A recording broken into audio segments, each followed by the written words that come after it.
नमस्कार ओडिशावासी शनिराज natural medicine को आपण मानक स्वागत। आज हेमोग्लोबिन विषय रे किछि कहवाकू चाहूँगी। अनेक अंशरे देखा जाए पिलांक ठारू वयस्क व्यक्ति मानक ठारे रक्त शून्य हेबार देखा जाय थाए। जेते विटामिन टॉनिक खाइले मध्य कोनोसी परिवर्तन हुए नाही। यार कारण अनेक रही।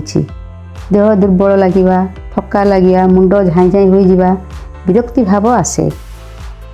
आमे चलतु घरोई उपचार विषय रे किछि जानिबा। प्रथमे कंचा गाजर को नवा, ताकू चोबई खाइबा।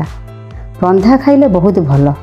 टमाटर दिन को 2 वा 3 पाचिला चोबई खाई परिबे, सिझाई चकटी खाई परिबे। काकुड़ी दिन को 1 वा 2 चोबई खाई परिबे।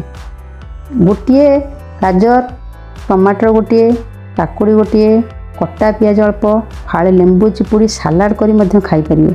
जदि प्रतिदिन डालचीनी को खाली पेटे चोबाई खाइबे, नचेत गुंड करी खाइबे, यह रक्तर मात्रा बढ़िया सह हजम कराइब, स्मृति शक्ति बढ़ाई थाए। नहले गोटा काबुल छोला राति भिजाई सकाळ को खाली पेटे खाई परिबे।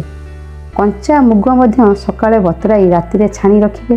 तापर दिन सकाळ को गजा होइथिबो ताकू मध्य खाइले सुफल मिल पारिबो। रक्त तैयारी भल भाव होई पारिबो।